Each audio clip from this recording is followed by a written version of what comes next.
부동산 투자 나눔 그룹에 좋은 글이 있어서 같이 구독자님들과 공유를 해볼까 합니다. 소피스트 박 카페 주인장님이십니다. 부동산에서 소탐대시라는 경우, 살다 보니 이런 카페도 운영하고 인생은 참 모를 일입니다. 홀로 아리랑처럼 혼자 살아왔던 시기가 많아서 이런 카페를 유튜브를 운영하는 가장 큰 원동력이 아니었나 생각합니다.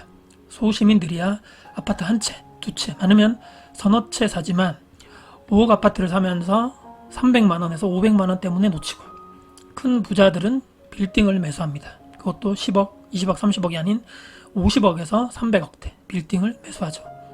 200억 빌딩 프로젝트를 꿈꾸면서 5천, 1억이 아까우면 현장은 멈추기 마련입니다. 계약이 거기서 스톱된다는 얘기겠죠. 간이 크면 되는데, 물론 아낄 때는 아껴야겠지만 간혹 지인들이 빌딩 부지부터 신축, 임대 등에 대해서 물어오고 상황을 설명합니다. 그런데 100억대 빌딩을 사면서 몇백, 몇천을 아끼다가 신축 현장이 멈추고 스텝이 꼬이고 몇십억을 날리는 것을 보며 너무나 안타깝습니다. 몇백만원, 1억이 큰 돈이지만 100억에서 200억 프로젝트를 하면서 소탐대시라는 경우를 자주 봅니다. 푼돈 아끼려다 큰 돈을 잃고 상심하고 고생합니다. 큰 돈 앞에서는 작은 돈은 눈을 감을 수 있어야 된다고 봅니다. 마인드. 내가 꼼꼼하게 나오면 상대방도 꼼꼼하게 나옵니다. 내가 그만큼 하나부터 열까지 다 모든 것을 저 사람 입장에서부터 해서 내가 고수기 때문에 다 하나하나 체크를 했더니 저쪽이 오히려 내 머리 위에 있더라.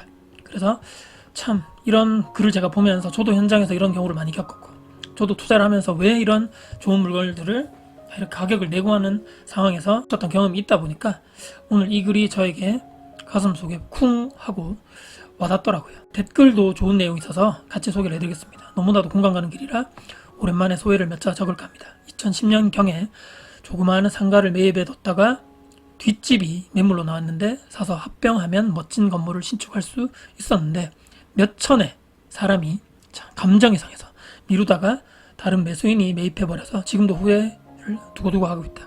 부동산은 입지와 타이밍, 불을 업그레이드한다. 기회는 쉽지 않겠다. 소탐대시라는 이유가, 소탐이 그 작은 돈이 내 돈인 거죠. 대실은 남의 돈, 즉 대출이기 때문에 그런 결과가 나오는 것이 아닐까 싶습니다. 유명 연예인이나 현금 부자가 현금을 일시불로 빌딩 가격의 100%를 대출 없이 매입한다면 아마도 그럴 일은 없지 않을까라고 생각해 봅니다. 자기 돈은 남의 돈에 보다 절대값은 비록 많이 작지만 상대적 가치는 크게 다가오는 법이라서 십상이라 그걸 너무나도 아까워하다 보면 그런 게 아니다도 싶습니다. 지불해야 할 매수 금액, 복비, 공사비, 기타 잡비 등등해서 몇백, 몇천, 몇억을 아끼려다 일이 틀어지는 경우가 너더더 너무너무 많다. 님의 글인데요. 이건 약간 다른 이야기는 한데 이런 경우도 봤습니다. 집에 차가 두 대가 있는데 한 대는 남편 차, 한 대는 아내 차. 남편은 대학교 교수고 아내는 사립고등학교 교사입니다. 남편 교수차는 제네시스였고 대학교가 집에서 멀리 있었습니다. 아내 교사차는 아반떼였고 사립교사가 집 바로 앞이라서 도보로 출퇴근해서 걸어 다녔다. 교수는 제네시스, 남편분은 제네시스를 타고 먼 거리를 출퇴근했는데 어느 날 보니까 아반떼를 타고 출퇴근하길래 왜 그러냐고 물으니까 제네시스로 출퇴근해보니까 기름값이 너무 많이 나오더라는 얘기를 하더군요. 즉 유지비, 그만큼 기름값이 많이 들어간다는 얘기입니다.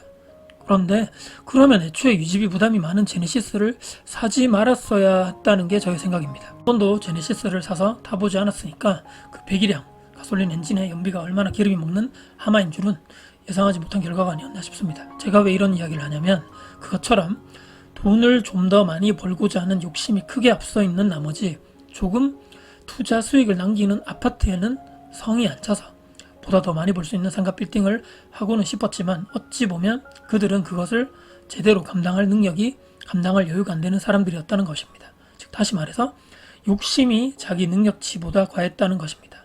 옛말에 곳간에서 인심이 난다는 말이 있습니다. 곳간에 곡식이 가득해야 남한테 인심이 100%도 넉넉하게 나눠줄 수 있다는 것입니다. 자기가 가진 게 적고 쪼그라들다 보면 남한테까지 인심을 쓸 만한 마음의 여유가 생기지 않는다는 것입니다. 사람들은 저를 포함해서 자기 자신을 객관적으로 보는 힘이 다소 부족하지 않나 싶습니다. 요즘에 메타인지다, 자기 객관화 이런 얘기 많이 들어보셨죠? 그래서 조금은 무리한 일들을 약간은 무모하게 도전을 하지 않나 그런 생각을 해봅니다. 사업에 필요한 필수 기술이 크게 없으면서 욕심만 앞세워서 잘 될 거란 생각만 하고 여윳돈이 생기면 자영업에 도전을 쉽게 하는 경우도 그런 게 아닌가 싶습니다. 자기 자신을 객관적으로 냉철하게 바라볼 수 있는 눈을 가질 수만 있다면 애초에 시도를 하지 않았어야 되는데 수많은 사람들은 실패가 뻔한 길로 들어가는 거죠. 욕심 때문에. 물론 실패를 여럿 하다 보면 성공도 할 수 있겠지만 그 과정이, 그 노력이 엄청나게 들어가야 되는 것이고 상상 이상의 고통의 시간들을 겪어야 하는 거겠죠. 욕심 때문입니다. 욕심을 버리는 길만이 진정한 마음의 부자가 되고 편안한 고통 없는 인생길이 되는 것이 아닌가 그런 생각을 해봅니다. 어차피 수많은 실패와 고통을 겪어가면서 돈을 벌고 모으고 해봐야 결국에는 그것을 다 쓰지도 갖지도 못하고 떠나야만 하는데 그게 바로 우리의 인생길인데 이런 생각을 해보게 됐다. 욕심을 꼭 부려야만 한다면 술, 담배를 하지 않고 적당한 운동을 하면서 건강의 유지, 조금 더 욕심을 내어서 하는 것이 남은 인생길에 보다 더 행복을 느끼는 길이 아닌가 싶다. 왜냐하면 나이가 많아도 내 몸만 건강하다면 물론 많은 돈이 없음에도 요즘 세상에는 충분히 살 수는 있으니까 말입니다. 우리 구독자님도 어떻게 생각하시나요? 부동산에서 소탐대실하는 경우 내가 지금 부동산 투자를 함에 있어서 과연 내가 지금 큰 것을 앞에 두고 작은 것 하나하나에 그거에 내가 목숨을 걸면서 내가 엄청난 큰 자산의 부를 또 자산 상승을 이룰 수 있는 좋은 매물이 앞에 있는데 그 작은 것 때문에 내가 혹시나 기회를 놓치고 있는 것이 아닌가. 이 영상을 보시는 단 한 분이라도 이 글을 보시면서 뭔가 내 성장 그리고 내 앞으로 투자에 있어서 재테크에 있어서 조금이라도 도움이 됐다라고 하면 저는 좋을 것 같습니다. 오늘 좋은 글이 있어서 이렇게 같이 구독자님들과 공유를 해봤고요.